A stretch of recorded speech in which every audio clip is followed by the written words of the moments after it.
marcher à droite de la route. Zinedine. Oh non, pas ça. Pas aujourd'hui, pas maintenant, pas après tout ce que tu as fait. Allez. Il s'appuie comme un gros, comme un champion mondial. Il va le faire, il va le faire. Il va faire marche tranquille au championnat du monde de Paris. Et attaque de Je crois qu'après avoir vu ça, on peut mourir tranquille. Enfin, le plus tard possible, mais on peut. Ah, c'est super. Eh ben, bonsoir à tous, bienvenue sur Sport 39. J'espère que vous avez passé un excellent week-end. On rattaque la semaine masquée, mais ce soir on va pas se masquer justement, on va mettre en avant un athlète qui a un parcours un petit peu atypique. C'est un jeune qui a 15-16 ans, il va se présenter tout à l'heure de toute façon. Mais on voulait mettre en avant son record. Il a battu le week-end dernier le record de son club, le Lons Athlète 39 du 3000 mètres cadet. Donc il s'agit de Damien Iglesias. Donc on va essayer de se connecter avec lui pour faire un petit peu le point avec lui sur tout ça. Avant, je voulais juste vous remercier déjà d'être nombreux et nombreuses à suivre ce live. N'hésitez pas à poser des questions à Damien, hein. C'est le but de ce média et de ces petits lives hebdomadaires. Et puis le compteur grimpe, on a un peu plus de 530 abonnés là, donc on va espérer monter vers les 600 en espérant que vous puissiez encore partager cette page et puis qu'on puisse encore découvrir plein d'autres sports. Donc on va essayer de se connecter avec Damien, il est là, tac.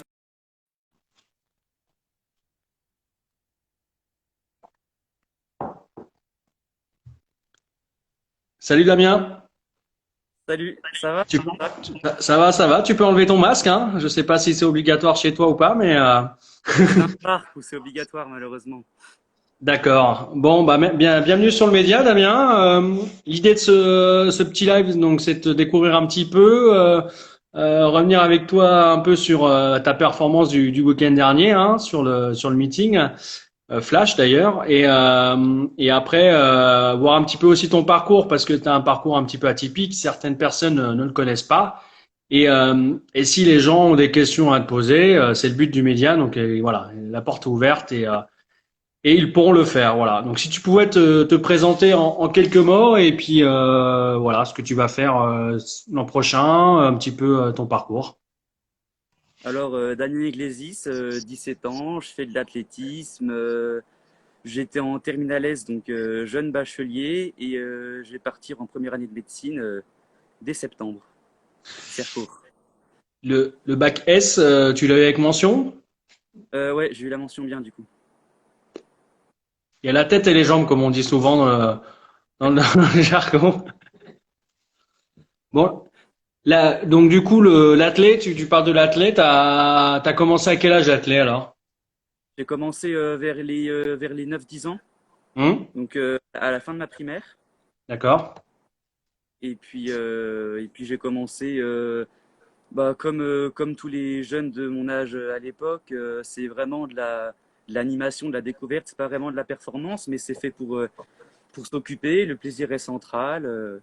Donc c'était des bonnes années.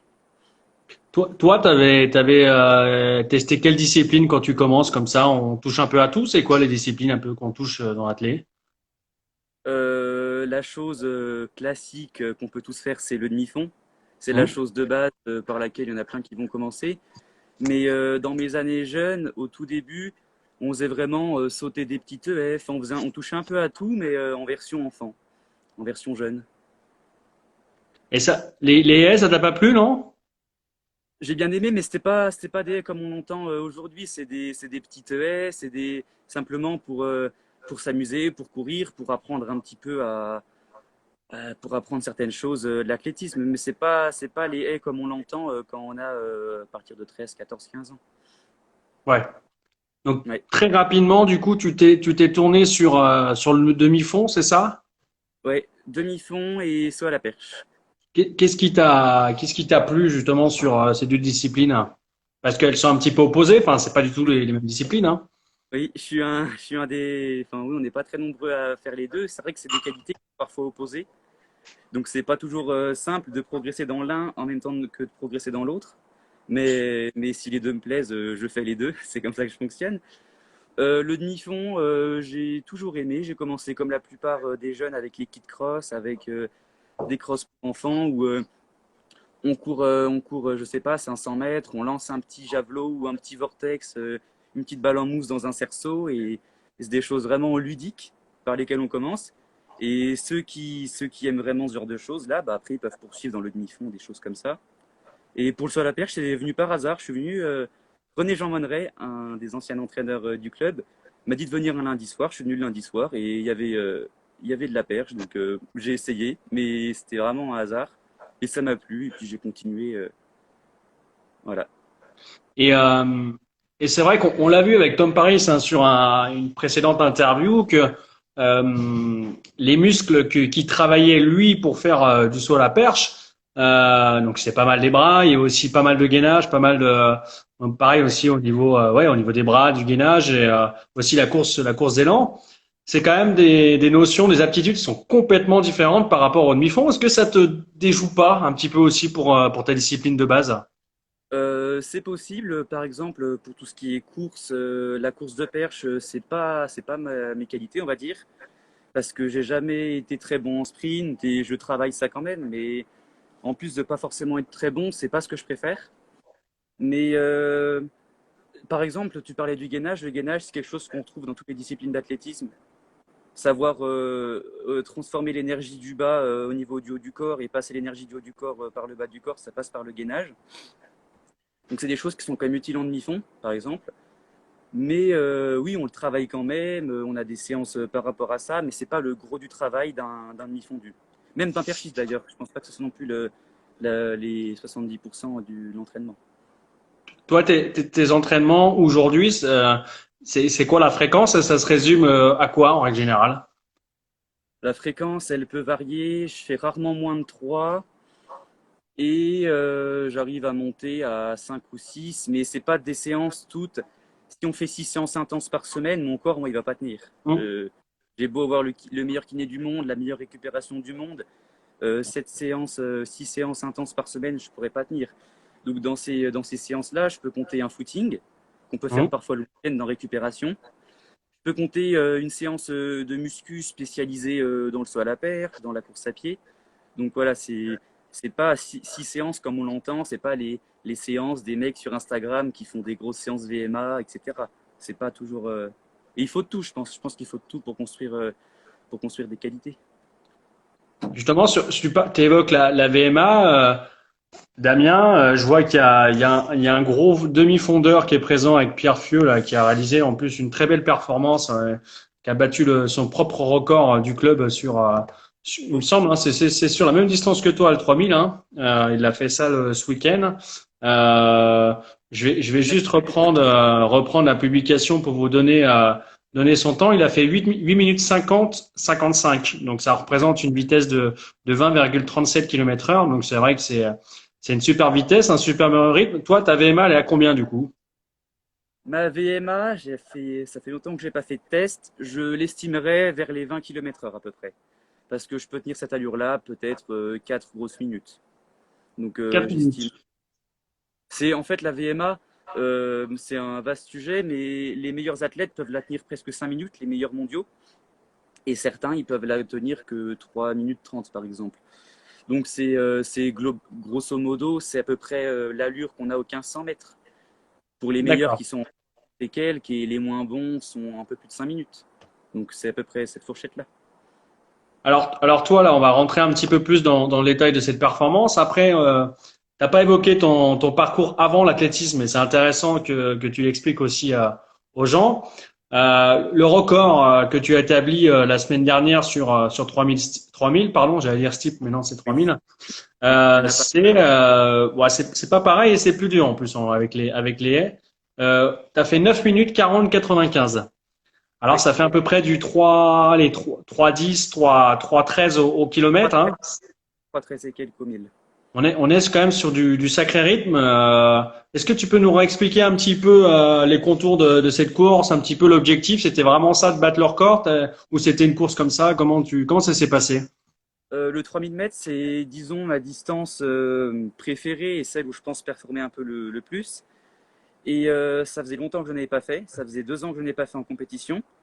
Et pour revenir à cette distance-là, on a repris les différents meetings au club. J'ai pu faire un 1500 mètres pour le premier meeting de reprise, puis augmenter la distance en passant aux 2000 mètres, et enfin arriver aux 3000 mètres. Donc du coup, j'ai pu faire ces différentes étapes-là qui, je pense, ont aidé.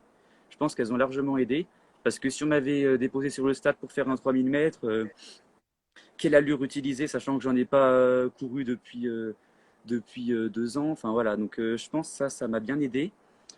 Et 3000 mètres, j'ai essayé, j'ai eu la chance déjà d'avoir Lilou Duchat en tant que comme lièvre pendant à peu près 900 mètres. Donc Ouais. déjà, ça a fait à avoir mon allure. Et ma gestion de course était plutôt bonne, mais je pense que j'ai encore une marge là-dessus. C'est-à-dire que j'ai fait le premier kilomètre, si je ne me trompe pas, en 3,17. J'en ai fait un autre en à peu près 3,15 et j'ai fait le dernier en 3,07. Ah oui, Donc donc tu as accéléré voilà, au fil bah de oui, la je me course. disais, j'ai du retard. Après, j'étais parti quand même sur des grosses bases. Et donc c'est pour ça, je me suis un peu retardé par rapport aux grosses bases. Donc au final, j'ai pu être dans les eaux de 9,40. 9,40, 95. 9,40, ça commence à être pas mal, hein. Moi, pour comparaison à ma meilleure forme, je faisais du 11,14 sur 3000. J'avais l'impression déjà d'aller vite. Alors, 9,40, c'est déjà bien. Il y a Lilou d'ailleurs qui est connecté. Je la salue et je salue son père, Tony Duchat, qui est un illustre coureur aussi. Donc, si vous avez d'ailleurs des questions à poser à Damien, n'hésitez pas. C'est le but du média. Et donc du coup 3000 et aussi tu m'évoquais cette semaine parce qu'on s'est eu au téléphone avant aussi tu évoquais aussi tu t'orientes aussi un petit peu sur le 10 maintenant. Comment? Sur le Tu disque? t'orientes ouais sur le 10 km. Ah oui, ok, oui, j'ai compris sur le disque. Ouais. Non, je suis pas un bon lanceur. Non, mais sur le 10, oui, j'en ai fait qu'un seul. Donc j'ai pu en faire un. Je sortais d'une bonne grosse semaine. Enfin, pour moi, c'était un gros kilométrage, ma semaine. Une semaine d'entraînement, j'étais à Besançon, donc j'avais un peu des repères perturbés. Et c'était une semaine vraiment difficile d'un point de vue athlétique. C'était des grosses séances où je me suis donné du mal, Ouais. avec aussi une grosse part d'échauffement et de récup pour avoir une grosse part d'endurance fondamentale. Et je pense que cette allure-là, elle a pu m'aider pour le 10 bornes, pour gagner un petit peu en caisse. Et du coup, je suis arrivé aux 10 km de Bourg, que je l'ai su l'avant-veille, si je ne me trompe pas. J'ai su l'avant-veille que je partais. Et voilà, j'y étais. On y est parti avec le président du club, Joël, qu'on salue, avec des membres de la team Coaching Plus. Hum. Et voilà, c'était une course très sympa.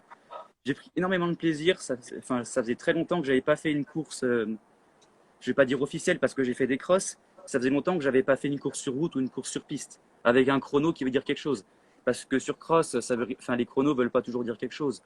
En fonction de la météo, du dénivelé, en fonction du terrain, etc. Donc les 10 km, ça m'a permis de pouvoir partir sur des bonnes bases pour attaquer la saison estivale.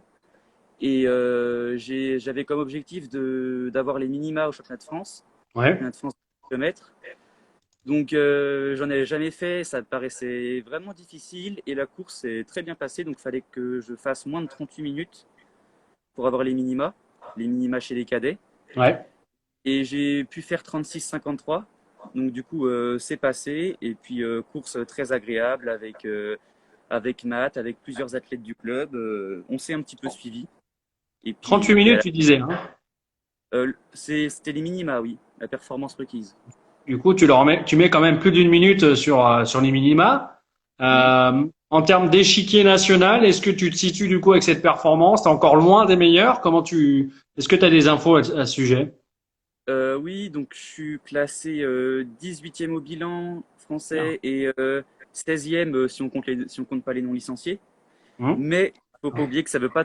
Enfin, je sais que je suis pas le 18e meilleur français aux 10 km sur route parce qu'il y a eu très peu de 10 km. Donc, Hum. je pense notamment, si je peux citer Paul Dubner, je pense à quelqu'un qui a un niveau bien meilleur que le mien, qui compte pas dans les bilans parce qu'il n'en a pas encore fait cette année. Donc voilà, c'est quelque chose qui est relatif. Mais ça reste quand même plutôt flatteur, valorisant pour toi de te dire que par rapport à cette marque, tu es quand même largement au-dessus. Sans une grosse préparation, tu arrives à claquer quand même un temps qui est très très très bon. Et ça te laisse quand même des perspectives pour plus tard, non? Oui, bah, j'ai soif d'en refaire. Malheureusement, avec le Corona, il y en a beaucoup qui ont été annulés. Et les France de 10 km auxquelles je devais participer vont peut-être être un peu compromis parce qu'ils vont être placés le 3 ou 4 octobre à Ouais, Saint-Omer. c'est ça, Et ouais. malheureusement, l'année prochaine, ça va être un peu compliqué pour moi de me déplacer tout un week-end pendant les études. Donc j'ai peur de ne pas pouvoir y participer. Donc je suis déjà content d'avoir pu avoir ma qualification, mais j'aimerais bien en refaire. Et parce que je pense que d'un point de vue gestion aussi, j'aurais pu faire mieux. Par exemple, le premier kilo, je pars en 3,36 si je me trompe pas. Donc c'est une allure qui est bien plus élevée que ma moyenne. On voit que je fais des kilomètres j'en ai fait en 3,51. Donc c'est quelque chose qui varie pas mal. Donc d'un point de vue gestion de course, je pense que j'aurais aussi pu être un peu meilleur. Et je pense que le travail du confinement m'aurait permis d'avoir un chrono meilleur au jour d'aujourd'hui. Après, c'est compliqué parce que entre le 3000 et 10 000, c'est quand même deux courses complètement différentes sur la gestion. Autant, enfin, sur 3000, même sur 10 000, t'es à bloc, mais je veux dire, c'est différent. L'allure est quand même pas la même et il y a un peu plus d'endurance, on va dire, sur 10 que sur 3, quoi. Ouais. Après, les deux allures sont vraiment. Enfin, moi, j'ai pris énormément de plaisir parce que c'est une allure où tu te sens vraiment aller vite. Enfin, même sur le 10 bornes, je me sentais Hum. aller vite. Et pourtant, j'arrivais à tenir les kilomètres et c'est quelque chose qu'on peut pas faire sur un 1000 mètres ou sur un 800. Sur un 800, tu pars très fort au 400. Tu donnes ce que. Enfin, voilà, c'est vraiment du sprint quasiment pur et dur. Et c'est quelque chose qu'on ne retrouve pas forcément au 10 bornes. Et je pense que mes qualités d'athlète seraient pas, disons, adéquates à faire du 800. Même si j'aimerais bien en faire pour le plaisir, etc. Mais je pense pas avoir la vitesse nécessaire. Mais par contre, d'un point de vue endurance, je pense pouvoir tenir des meilleures choses sur 3000 ou 10 bornes. Et là, on voit que t'es quand même pas mal focalisé sur la piste, les courses hors stade, sur du béton, sur de la piste. Le trail, ça te dirait pas un jour? J'en ai fait, mais Ouais.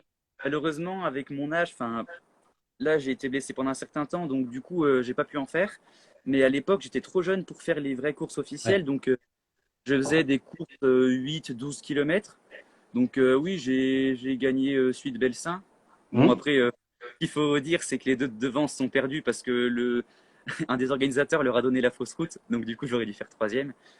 Mais Ça, sinon, oui. on t'a aidé à gagner, c'est ça que tu veux dire devant tout le monde, là? Non, non, mais en courant, le monsieur, j'ai dû lui dire non, non, c'est pas ici. Et puis au final, ma montre m'avait donné la bonne distance, Mhm. etc. Ils ont dû partir sur le 17, si je me trompe pas, ou sur une distance. D'accord. Ouais, ouais. Ouais, 17, Donc, c'est. j'ai fait les reculés, j'en ai fait deux, trois comme ça, mais c'était vraiment un plaisir, quoi. J'avais pas une préparation spécifique. Je sais même pas si le coach était au courant. C'était vraiment du pur plaisir. Donc oui, j'aime vraiment bien les trails. Et pourquoi pas en refaire, hein, C'est avec encore un plaisir. effort qui est encore différent, une gestion différente encore. Là, tu t'orientes encore sur des choses, Ouais, ouais. sur un autre axe. Et alors, c'est vrai que tu évoquais là tout à l'heure un petit peu une blessure. Est-ce que tu peux revenir un petit peu dessus parce que c'est une blessure qui, comme tu m'as dit au téléphone, t'a gravement handicapé. Est-ce que tu peux revenir un petit peu là-dessus? Alors, c'était à la fin de l'été, si je me trompe pas, 2018. Mhm. J'avais une gêne au niveau du psoas à gauche, si je me trompe pas. Et je me disais que c'est comme toutes les petites douleurs du quotidien, ça passe avec les entraînements, ça passe en courant avec un peu de liquide synovial, en huilant un peu les articulations, ça va passer. Et c'est quelque chose qui restait. Et c'était une grosse douleur et c'était vraiment désagréable. Et c'était vraiment, au début, c'était juste une gêne, à la fin, c'était vraiment une douleur assez intense. Et j'étais allé chez le kiné dans l'optique de pouvoir repartir dans 2-3 semaines parce qu'il y avait les championnats de France Mhm. à Dreux. Donc malheureusement, j'ai pas pu les faire et j'ai dû penser à beaucoup plus long terme. Le médecin, enfin le coach m'avait dit que c'était le psoas parce que c'est normal, j'avais mal au niveau du psoas. Le généraliste aussi, le kiné aussi. Donc il m'a prescrivait du repos, des choses comme ça. Et c'est qu'après, grâce à un médecin du sport qui a fait une très bonne expertise, qui a en fait compris que le sujet était plus complexe. C'est pas parce que j'ai mal à un endroit que c'est que l'endroit est inflammé, Mhm. c'est que j'avais mal à une articulation sur laquelle est rattaché le psoas. Sauf que j'avais D'accord. pas mal là où c'était inflammé. Donc c'est ça qui était vraiment, vraiment bizarre et perturbant. Du coup, ça m'a beaucoup porté préjudice. En plus, j'ai dû partir à Lyon faire des tests isocinétiques pour voir s'il n'y avait pas de déséquilibre musculaire, enfin des choses comme ça. Donc ça a pris beaucoup de temps, c'était vraiment laborieux, on peut dire. Et du coup, après, j'ai refait des séances de kiné qui m'ont permis de gommer certains déséquilibres, de certaines choses comme ça. Et après, je suis aussi allé voir un podologue qui, lui, je pense, a été extrêmement efficace. J'avais du mal à croire qu'une paire de semelles pourrait me sauver de 2 ans de blessure, enfin d'un an et demi de blessure. Et il m'a fait quelques manipulations qui ont peut-être joué aussi, mais les semelles m'ont sauvé la vie. Et donc ces semelles-là, plus les séances de kiné, m'ont permis de reprendre. J'ai repris progressivement. J'ai dû suivre D'accord. un plan de réathlétisation, entre guillemets, que Joanne Pelteret, le kiné, m'a donné. Et ça m'a beaucoup aidé pour reprendre progressivement. Donc c'est des séances, ça ferait rigoler, Covid-39, ça ferait rigoler, Salut, hein. Futur représent, association. exploratoire. Je devais faire peut-être 5 minutes de marche, 5 minutes de footing et 5 minutes de marche. Au début, c'était vraiment ça. Et après, j'ai pu augmenter le volume, augmenter l'intensité. Et c'était quelque chose que je faisais presque quotidiennement. Peut-être que je faisais 5 sorties par semaine, mais des sorties qui duraient peut-être 20 minutes avec peut-être seulement 10 minutes d'endurance fondamentale au milieu, avec de la marche, etc. Et c'était très progressif et ça m'a permis, je pense, de reprendre après des séances beaucoup plus plaisantes à plus haute intensité. Tu parles justement de marche, Damien. Tu fais une belle transition parce qu'il y a un célèbre marcheur franc-comtois qui nous regarde actuellement, que je salue, Justin. La marche, justement, c'est quelque chose que tu as déjà testé en athlée? Oui, j'ai déjà testé. S'il entend mon chrono, je pense qu'il va vite quitter le live, donc faut peut-être pas que je le dise. C'était en équipe de Franche-Comté parce que j'avais pas le niveau sur les autres disciplines pour être pris. Donc du coup, j'ai fait la marche, il y avait très peu de personnes. Et j'ai dû marcher, ça devait être à Metz, si je me trompe pas, donc un anneau magnifique, une salle magnifique. Et je sais pas si tu sais, mais les salles sont recourbées sur le côté dans les virages. Oui. Donc quand on marche, on a une jambe qui est plus haute que l'autre, donc ça faisait un petit peu celui qui branquillait. Mais du coup, j'ai fait 25 minutes aux 3000 mètres, donc quelque chose de catastrophique. Mais c'était rigolo, donc oui, j'ai déjà fait de la marche une fois. Pourquoi pas réessayer? Mais je pense pas y aller pour tout de suite. Alors je pose la question à Justin, peut-être que toi tu as la réponse, mais en termes pas d'effort, mais de traumatisme, est-ce que la marche est moins traumatisante que la course à pied, on va dire sur distance égale et sur béton? Est-ce que toi tu as des infos à ce sujet? Est-ce que Justin peut peut-être nous le dire? C'est intéressant de savoir un petit peu Ouais. ça. Je laisse Justin donner son avis et il est beaucoup plus expert que moi en la matière, mais je pense que le stress mécanique est quand même beaucoup plus important en course à pied qu'en marche parce qu'il y a un choc. Il y a Ouais. un choc, donc je pense que ce choc il n'est pas négligeable et ce choc on le retrouve à chaque foulée. Donc bien sûr avec une très bonne technique le choc peut être moindre et puis permettre de repartir vers l'avant. Mais pour la marche, donc je pense que c'est peut-être un peu moins stressant d'un point de vue articulation, etc. Mais je suis pas médecin et je suis pas marcheur, donc je saurais pas trop dire exactement. C'est mon avis après. Eh ben, de toute façon, on va attendre qu'ils répondent. On salue Polo, hein, un de tes amis, hein, à qui d'ailleurs je lui indique de s'abonner à la page s'il l'a pas déjà fait. Euh, on va juste revenir sur ta partie un petit peu d'antan, l'athlétisme. Euh, qu'est-ce que tu as fait avant? Parce que je pense qu'il y a pas mal de gens qui ne le savent pas. Moi, je te connais, donc c'est pas la surprise pour moi. Mais qu'est-ce que tu as fait avant l'athlétisme? Je suis passé par différents sports. J'ai fait une ou deux séances de basket. J'ai fait de la gym Hmm. quand j'étais tout petit. J'ai dû faire le baby natation, donc voilà, savoir patauger quand on est tout petit. Et je suis passé pendant quasiment toute ma primaire par le tennis de table. Donc c'est Ouais, là-bas, connu, Quentin. c'est vrai. Ah bah, Allons. apparemment, c'est pas le même avis. Oui, oui, Ouais. on remercie Justin pour ce petit commentaire. Et donc du coup, je suis passé par le tennis de table, donc j'y suis allé, euh, j'y suis allé comme ça pour découvrir et ça m'a plu, j'ai accroché.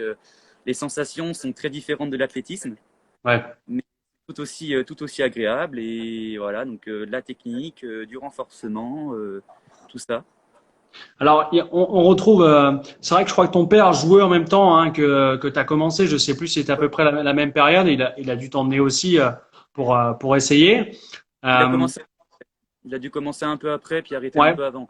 Et lui, il y avait vraiment la notion de de loisirs, pour partager des moments avec moi, Mhm. pour qu'on puisse faire ça ensemble. Alors, qu'est-ce qui, dans le tennis de table, qu'est-ce qui t'a plu? C'est quoi, alors pour celles et ceux qui ne connaissent pas, moi j'en fais, mais c'est vrai qu'il y en a pas mal qui ne connaissent pas.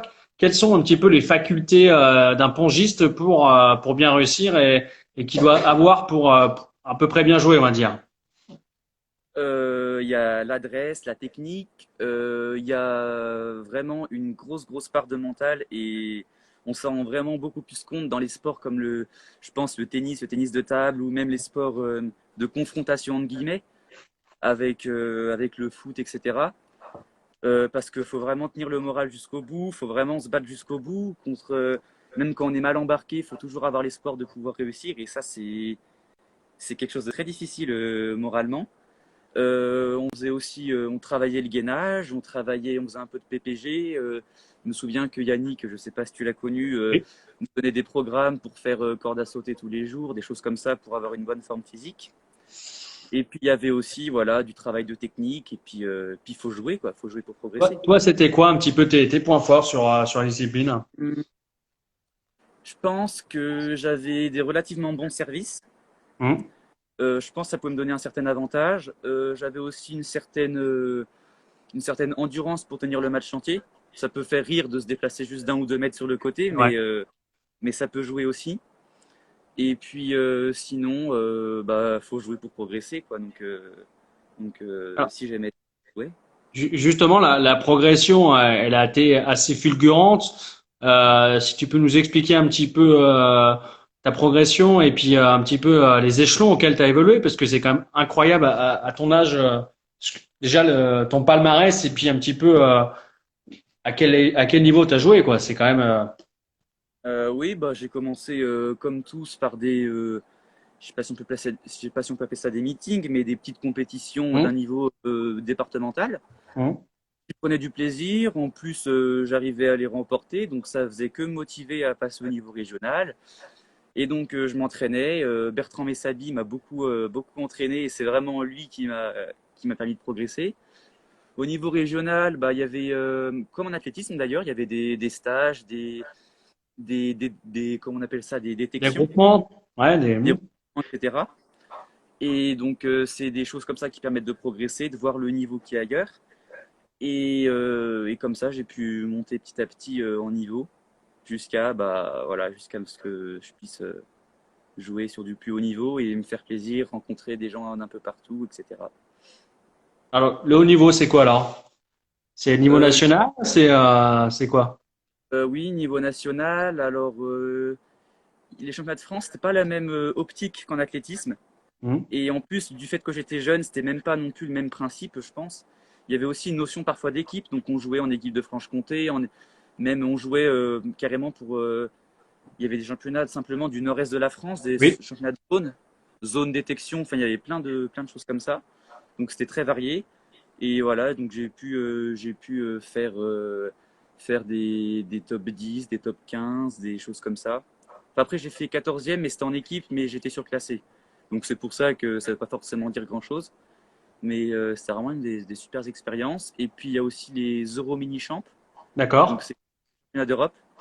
Mais en plus, c'était à Strasbourg. Mais malheureusement, c'est l'année où j'ai arrêté. Je pense que j'arrivais un petit peu à saturation. Donc j'ai préféré arrêter plutôt que juste faire les championnats d'Europe histoire de les faire, quoi.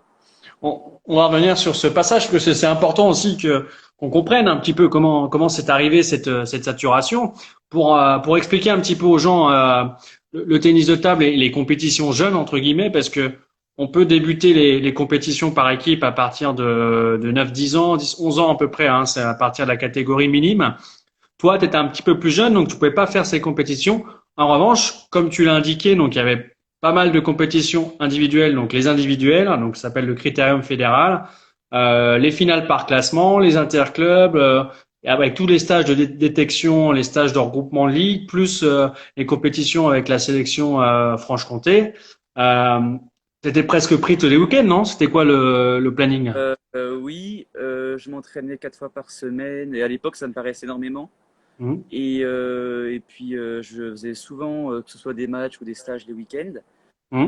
Oui, je vais me souvenir que, par exemple, Bertrand venait carrément me prendre à la fin de l'école pour aller pour aller à la salle. Et puis après, je rentrais à 21h après avoir fait des séances très longues. Et c'est vrai que c'est pas du tout la même optique qu'en athlétisme. C'était un peu plus, c'est un sport individuel, l'athlétisme aussi d'ailleurs. Mais il y avait un peu plus, il n'y avait pas forcément cette entente ou cette ambiance générale au club, quoi. On s'entraînait rarement à plus de 10, quoi.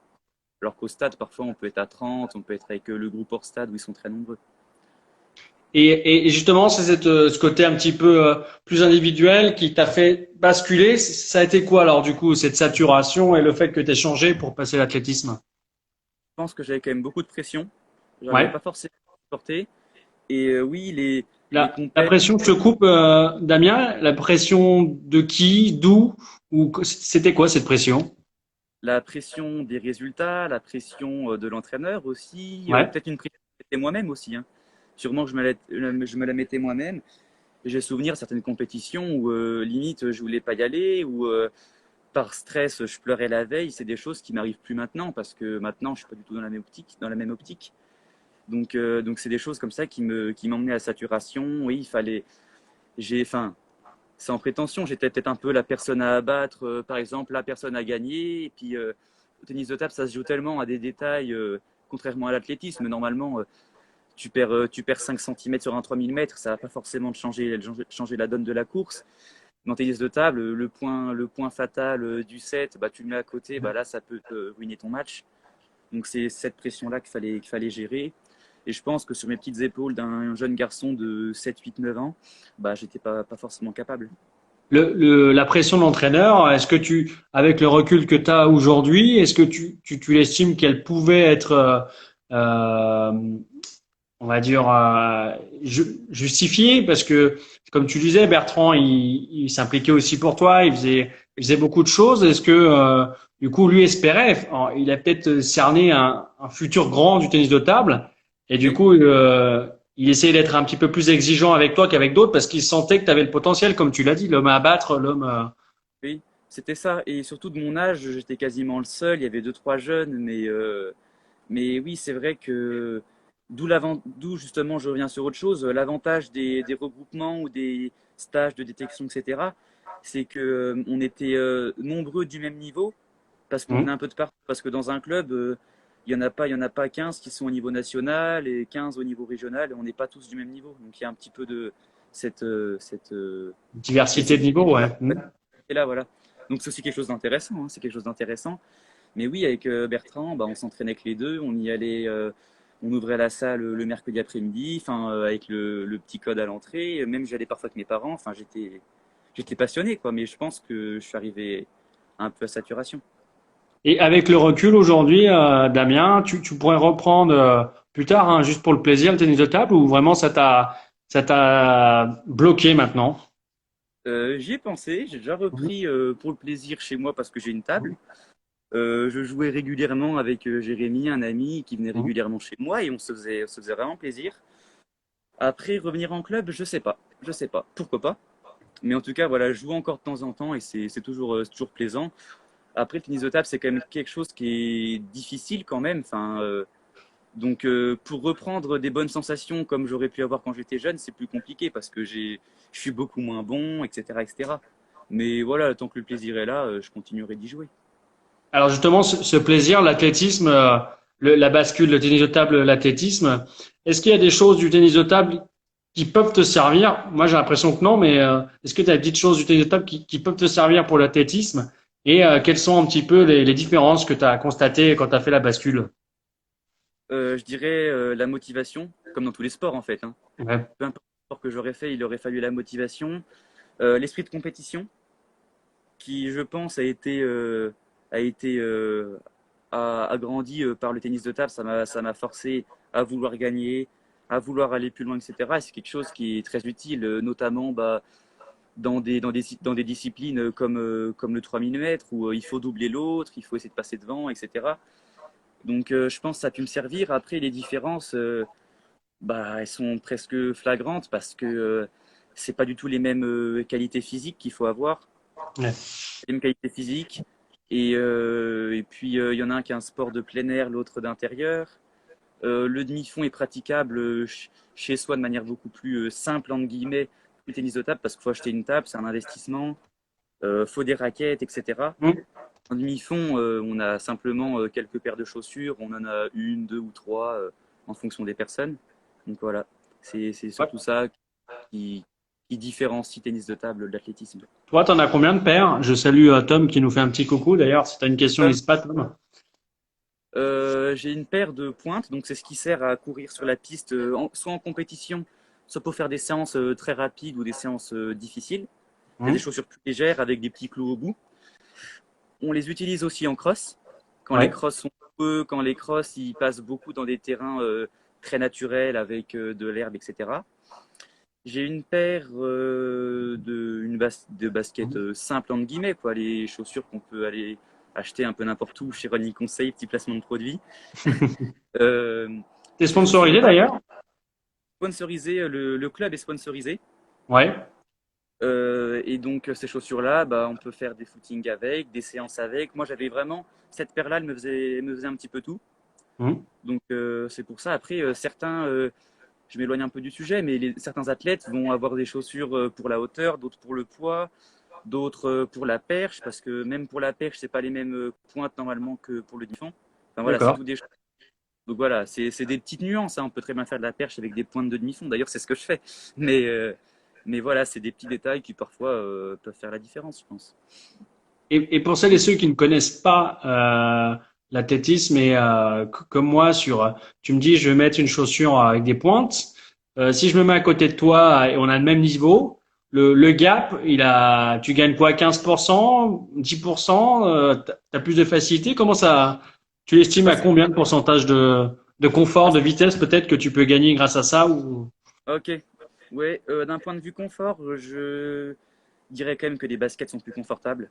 Parce que en tout cas, les miennes sont très rudimentaires. Hein. Elles sont vraiment très rudimentaires, c'est-à-dire qu'il n'y a quasiment pas d'amorti, il y a des clous au bout, il y a des petites surfaces un peu plus qui permettent un peu d'avoir de l'adhérence. Mais sinon, c'est pas des pointes magiques qui vont. Voilà. Par contre, il y a leur légèreté qui va beaucoup aider. Il y a l'adhérence qui aide énormément sur les crosses. Mais c'est vraiment la légèreté qui va vraiment aider parce qu'il y a des séances où je peux exploser en basket et refaire les mêmes en pointe, ça pourra passer un peu plus simplement. Et les pointes permettent aussi d'imiter un peu les conditions de la compétition. Parce qu'on a les mêmes chaussures, parce que faire une séance en basket où on ne tient pas les temps de l'objectif de la compétition, on peut se dire « Oh, je suis nul, ça ne va pas passer ». Et au final, avec les pointes, avec l'adrénaline de la compétition, avec une bonne préparation, avec un affûtage pré-compétition, avec toutes ces choses-là, ça peut passer. Oui, Pierre Fieux dit environ 1 seconde au 100 mètres sur piste. J'avais pas cette valeur-là, mais salut le professionnel. C'est vrai que ça me rappelle quand j'étais devant lui là sur 100 mètres, hein, justement, je l'avais fait en 11 secondes, il était à en 12. Donc je me souviens de ce moment-là. Justement, tes temps là, on l'a évoqué un petit peu sur 3000. T'as d'autres temps de référence, même à la perche. Hein, on est parvenu sur un petit peu ton parcours en perche. Si tu peux, voilà, nous donner un petit peu de temps et puis bah, nous parler de ton aventure perchiste un petit peu. Si t'as déjà fait des compètes, comment ça. Alors pour le demi-fond, j'ai déjà fait mon 10 km en 36,53. J'ai la marque de 9,40,95 au 3000 mètres. Après, j'ai fait un 2000 mètres, mais par rapport au coronavirus qu'on gênait le déroulement des compétitions, on avait des départs qui étaient faits en décalé. Donc, je pense pas que ma performance soit officielle. Et en plus, le chrono est manuel, donc il ne permet pas d'avoir une précision au centième. La précision, elle est au dixième. Et donc, j'avais fait 6,13,0, 6 minutes 13,0. Sinon, sur 800 mètres, non, j'ai jamais fait 800 mètres en compétition, sauf pour des relais, mais les relais, c'était il y a plus de 2 ans. Donc maintenant, c'est mes temps de passage, donc c'est plus la même chose. Et pour la perche, j'ai un record officiel en 3,43 m. Salut Léo, en 3,43 m, mais par contre, voilà, à la perche, contrairement au demi-fond, j'ai l'impression de ne pas avoir vraiment pu encore m'exprimer en compétition. J'ai pas encore pu montrer ce que je savais faire, pas encore pu faire les mêmes sauts qu'à l'entraînement ou quoi. Donc c'est pour ça que j'ai soif de compétition, j'ai soif de saut à la perche. J'aimerais bien pouvoir en refaire parce que je pense avoir encore une marge de progression en perche. Voilà. À la perche, t'es à quelle hauteur du coup? 3,43 m et j'avais passé par exemple 3,57 m en non officiel. Mhm. Mais après, voilà, c'est frustrant parce que j'ai une marge énorme et puis pendant la compétition, j'ai pas réussi à. En fait, c'était vraiment tout nouveau pour moi parce que j'avais pris un nouvel élan, une nouvelle perche. Mhm. Donc c'est quelque chose qui te fait monter directement super haut. Mais par contre, j'ai pas réussi à remettre la même technique sur ces perches-là Ouais. que la technique de l'entraînement. Donc voilà, c'est mon objectif de pouvoir allier les deux. Et quand j'allierai les deux, bah, je pense que ça va pouvoir monter. 5 mètres, bah, on l'espère, hein. Oui, oui, bien sûr. J'allais réagir sur son commentaire. Bravo, Léo. Et en tout cas, euh, on l'avait vu avec Tom Paris, hein, très très compliqué d'allier à la fois la technique, la vitesse et après au moment de la perche, elle se plie, elle remonte, être bien en phase avec la barre. Euh, c'est vrai que je vois Léo. Alors, je sais pas si Léo c'est un concurrent à toi, si tu as déjà couru avec lui, il fait partie du club, je ne sais pas. Mais comment ça se passe une compétition, une course 3000 vous vous regardez, il y a des regards. Est-ce qu'il y a un petit peu de psychologie, de mental comment ça se passe de bluff? Comment? Pour revenir sur Léo, c'est un jeune Belfortin qui a un très bon niveau.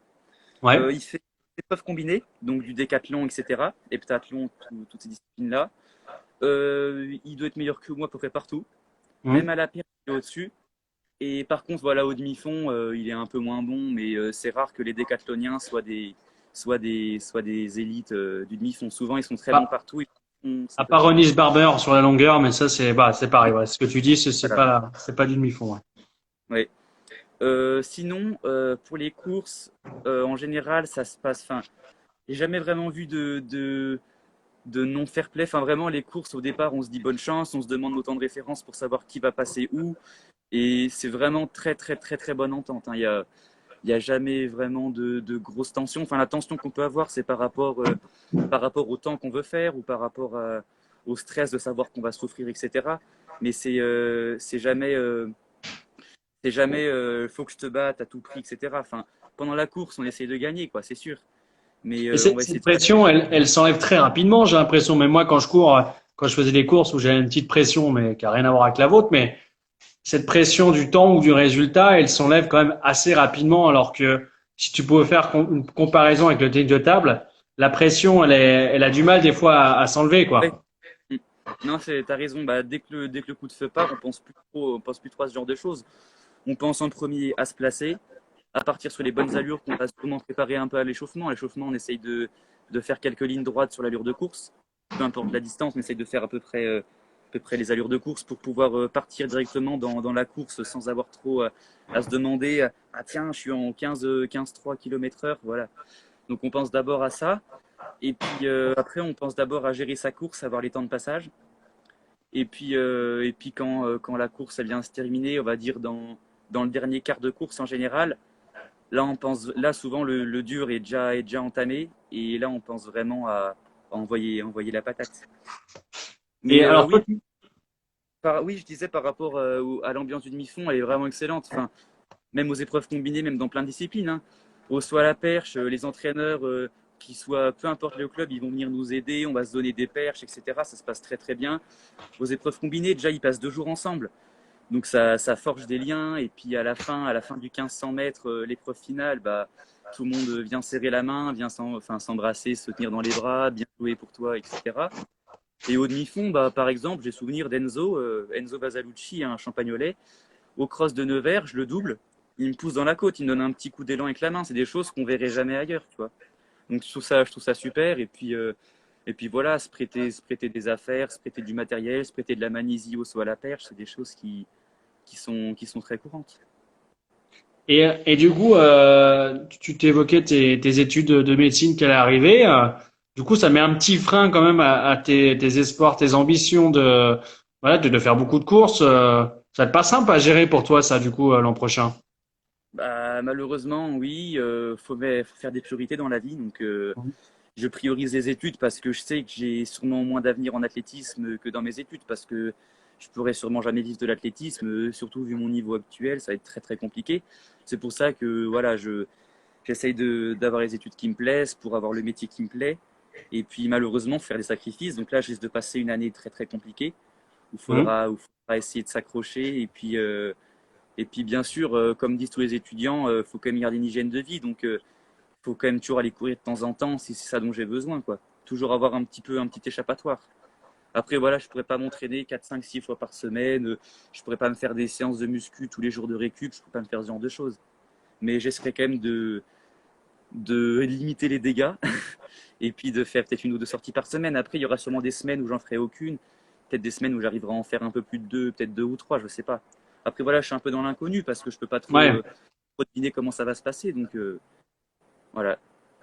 Après, il n'est jamais trop tard, on va dire, pour percer. Hein. On voit notre ami Pierre Fieux là, qui a à peu près mon âge, hein, qui éclate Non. encore tout et qui progresse. Hein, si je me trompe pas, Pierre, hein, mais il progresse. Donc, même si c'est une année, t'as encore du temps pour tenter de percer un peu plus haut. Tu te fixes des limites après quand tu reprendras au niveau régional, national. Je pense pas me fixer de limite parce que des objectifs, oui. Un objectif, oui, ça sert à se tirer vers le haut. Mais une limite, mathématiquement, ça te bloque. Tu peux pas aller au-dessus, quoi. Donc ça sert à rien. Donc après, j'essaierai de faire ce que je pourrais. Est-ce que ma mentalité aura changé? Est-ce que je préférerais simplement faire 2, 3 trails juste pour le plaisir? Est-ce qu'il faudrait que je fasse des grosses séances pistes pour rester en forme, etc. Je verrai. Après aussi, tout dépendra de mon niveau plus tard parce que quand on arrive dans des catégories, quand j'aurai fini normalement mon année de médecine vers mes 18-19 ans, Hmm. vers mes 18 ans, j'espère pouvoir encore avoir un bon niveau et m'entraîner, avoir des bonnes sensations. Mais pendant ce temps-là, tout le monde aura progressé, le niveau sera encore plus élevé parce que je vais arriver chez les espoirs, chez les seniors. Donc peut-être que je prendrai un peu de retard, comme j'ai pris du retard pendant ma blessure, mais je pense que si je priorise les études, c'est bien de passer par là. Justement, ce constat, malheureusement, alors on va peut-être pas terminer là-dessus, mais euh, c'est compliqué de vivre de l'athlétisme. Il y en a très très peu qui le parviennent. Est-ce que du coup le fait que, on va dire 95%, 97% des athlètes sont obligés de travailler à côté, n'en vivent pas et, euh, et mettent entre guillemets toute leur passion de côté pour trouver un travail, faire des études parce qu'ils se disent bah je pourrais pas en vivre. Donc ils aménuisent leur chance de percer au niveau selon toi? C'est sûr que oui, quand t'as pas forcément le centre adéquat pour t'entraîner, quand t'as pas forcément le temps, quand t'as pas forcément l'énergie non plus, parce que ça prend beaucoup d'énergie. Je prends l'exemple de Pierre Fieux. Hmm. Il a un niveau excellent national, il est dans les élites, il est dans les tout meilleurs. Mais voilà, il est à l'ONF. Parfois, il fait des journées où il marche pendant 20 km et le soir, il va se taper une séance de seuil. Donc, c'est des choses qui vont pas forcément arriver chez des athlètes de très haut niveau. Et oui, on a l'exemple d'un athlète français, je me souviens plus son nom, il faisait du 400 mètres haies. Il Ouais. était au monde, il a fait les mondiaux, il devait aller faire la plonge dans les restaurants pour pouvoir survivre, pour pouvoir se payer son loyer, etc. Et ça, je trouve que c'est scandaleux parce que même déjà au niveau national, c'est dommage de voir des athlètes comme Pierre qui ne peuvent pas consacrer à 100% à leur passion et ils auraient su de développer plein de qualités. Mais quand c'est au niveau international, c'est encore plus impressionnant. Et c'est encore Justement, plus. alors là, les gens arrivent, donc on salue Nicolas, Aurélien et compagnie. Léo qui pose la question, c'est qui ton exemple en athlète, si tu as une personne à J'ai qui tu pas, te confies? j'ai pas une idole, contrairement à Léo qui a son Kevin Mayer chéri. C'est un Oui, grand bah, fan de Kevin hum. Mayer. Non, j'ai pas une idole. Parce que si je prends comme idole, disons, la Villénie à la perche, je peux pas non plus l'avoir au demi-fond. Donc, mais des personnes inspirantes, il y en a plein. Je veux dire, Ici, mais qu'ici, hum. je pense au niveau international, bon, le fameux Kipchoge, on peut pas le nier, quoi. Et puis à moindre niveau, entre guillemets, on peut retrouver je pense à Palko, Miele, des Dijonais qui ont un niveau excellent, qui ont un niveau, Aurélien Caté aussi, c'est un grand exemple d'athlétisme, qui ont un niveau international. Donc Miele qui va faire les mondiaux, champion d'Europe de cross, etc. C'est des choses inspirantes. On aimerait tous passer par là. Et t'as pas de regret à te dire, bon, bah, c'est pas, enfin, j'aurais pu, mais Des regrets, si on en a toujours. Est-ce que j'aurais pu éviter cette blessure-là? Je sais pas. Comment faire? Je sais pas. Mais j'aurais toujours pu faire mieux, c'est sûr. On peut toujours faire mieux. Et si on peut pas faire mieux, bon, on n'a plus beaucoup d'espoir. Donc, Mais tant qu'il y a de la vie, il y a de l'espoir, hein, comme on dit, hein, généralement. Tant qu'il y a de la vie et tant qu'il y a de l'envie aussi, hein, parce qu'en athlétisme, quand on n'a pas envie de s'entraîner pendant longtemps, c'est compliqué de se mettre dans le mal sans avoir envie de courir. Et justement, cette envie de courir, Sébastien qui dit Monsieur Corona, donc on salue aussi Monsieur Corona, Monsieur Sébastien. Euh, il y a de plus en plus la tendance, c'est que les gens se mettent à courir de plus en plus. Il y a un marché du running hein, qui s'est très très développé, du trail aussi, mais voilà, les gens essayent de courir de plus en plus. Est-ce que selon toi c'est une mode? Est-ce que c'est juste pour courir pour être en forme l'été, montrer son beau ventre, ses belles fesses l'été? Comment tu perçois un petit peu cette mode du running? Si c'est une mode, bah tant mieux, mais enfin, on peut pas dire que ça soit une mode parce que l'homme, il court depuis la nuit des temps, il saute, il Ouais. lance depuis la nuit des temps. Donc l'homme est un athlète depuis toujours. Mais si jamais la pratique de la course à pied s'étend, on peut en être que fier parce que ça peut permettre d'avoir plus de monde dans certains clubs, ça permet de relancer certains secteurs, ça permet d'avoir du monde sur les courses, c'est des choses qui sont géniales. De voir des parents qui n'ont jamais couru de leur vie aller se prêter au jeu, à faire, je sais pas, des petites courses pour le plaisir, c'est génial. Comme ça, on voit vraiment qu'il y a tous les niveaux.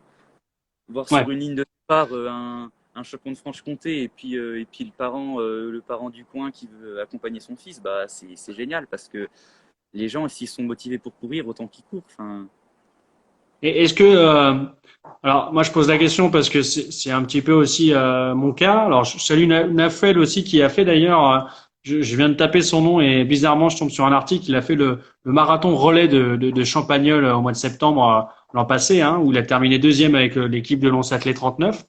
Donc bravo à toi pour ce résultat. Est-ce que avec le temps, la notion de compétition, de performance, elle peut s'amenuire et passer au second plan? ça peut. Après, je pense pas non plus avoir l'expérience nécessaire pour pouvoir le dire. Quand ça fera 30 ans que je ferai que courir, oui, peut-être que je pourrais me mettre à leur place. Mais là, l'athlétisme, pour moi, même si c'est un sport que je pratique depuis un certain temps, c'est vraiment encore plaisir, compétition, performance. Et souvent, on oppose un peu performance et plaisir. Ah, je fais ça Ouais. pour le plaisir. Et moi, vraiment, je prends du plaisir et j'essaie de faire de la performance. Je pense qu'allier les deux, ça permet de pouvoir durer. Mais si on n'a pas envie de faire de la performance, qu'on aille courir simplement pour le plaisir, comme on dit, et aller faire ses footings, et voilà, c'est super aussi. Mais après, voilà, surtout que à mon âge, quand on fait de la piste, on peut faire que de la performance entre guillemets. On peut pas, on est obligé de faire de la vitesse, on est obligé d'aller chercher des chronos, on est obligé de partir sur certaines bases, on est obligé d'aller chercher des minima. Pas obligé, si on a envie bien sûr, mais en général c'est ce qui motive. Et on peut tenter de faire de la performance tout en gardant le plaisir. Et même si on n'y arrive pas, se dire bon bah tant pis, mais on aura quand même tenté.